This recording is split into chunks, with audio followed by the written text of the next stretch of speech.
commencement, Dieu créa le ciel et la terre. Or, la terre était chaotique et vide. Les ténèbres couvraient l'abîme, et l'Esprit de Dieu planait au-dessus des eaux.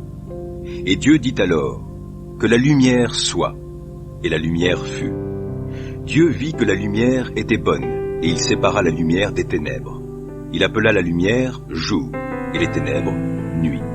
Il y eut un soir, il y eut un matin. Ce fut le premier jour. Puis Dieu dit, « Qu'il y ait une étendue entre les eaux pour les séparer. » Dieu fit l'étendue. Il sépara les eaux qui étaient sous l'étendue des eaux qui étaient au-dessus, et ce fut ainsi. Dieu appela cette étendue ciel. Il y eut un soir, il y eut un matin, ce fut le deuxième jour. Puis Dieu dit, « Que les eaux d'au-dessous du ciel se rassemblent en un seul endroit, pour que la terre ferme paraisse. » Et ce fut ainsi. Dieu appela terre la terre ferme, et mer l'amas des eaux. Dieu vit que c'était bon. Puis Dieu dit, « Que la terre se couvre de verdure, de l'herbe portant sa semence, et de chaque espèce d'arbre produisant du fruit, portant chacun sa semence, partout sur la terre. » Et ce fut ainsi.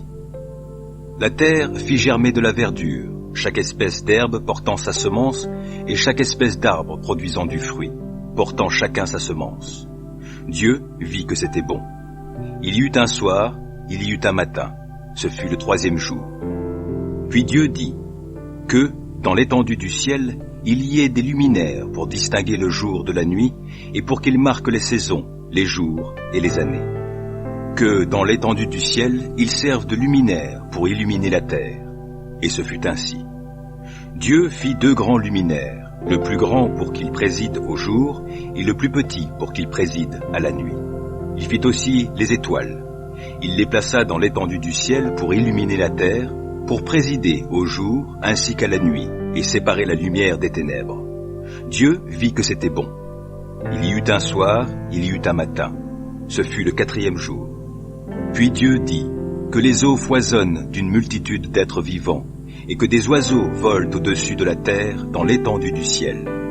Alors Dieu créa chaque espèce de grands animaux marins et chaque espèce d'êtres vivants qui se meuvent et foisonnent dans les eaux et chaque espèce d'oiseaux ailés. Dieu vit que c'était bon. Et il les bénit en ces termes. Soyez féconds, multipliez-vous, remplissez les eaux des mers et que les oiseaux aussi se multiplient sur la terre. Il y eut un soir, il y eut un matin. Ce fut le 5e jour. Puis Dieu dit, que la terre produise chaque espèce d'êtres vivants, chaque espèce de bestiaux, de reptiles et d'insectes, ainsi que d'animaux sauvages. Et ce fut ainsi. Dieu fit chaque espèce d'animaux sauvages, il fit chaque espèce de bestiaux, chaque espèce de reptiles et d'insectes. Dieu vit que c'était bon. Puis Dieu dit, faisons les hommes de sorte qu'ils soient notre image, qu'ils nous ressemblent, qu'ils dominent sur les poissons de la mer, sur les oiseaux du ciel, sur les bestiaux, sur toute la terre et sur tous les reptiles et les insectes. Dieu créa les hommes de sorte qu'ils soient son image. Oui, il les créa de sorte qu'ils soient l'image de Dieu. Il les créa hommes et femmes. Dieu les bénit en disant, soyez féconds, multipliez-vous, remplissez la terre, rendez-vous en maîtres et dominez les poissons des mers, les oiseaux du ciel et tous les reptiles et les insectes. Et Dieu dit, voici, je vous donne pour vous en nourrir toute plante portant sa semence partout sur la terre et tous les arbres fruitiers portant leur semence. Je donne aussi à tout animal de la terre, aux oiseaux du ciel, à tout animal qui se meut à ras de terre et à tout être vivant, toute plante verte, pour qu'ils s'en nourrissent. Et ce fut ainsi. Dieu considéra tout ce qu'il avait créé.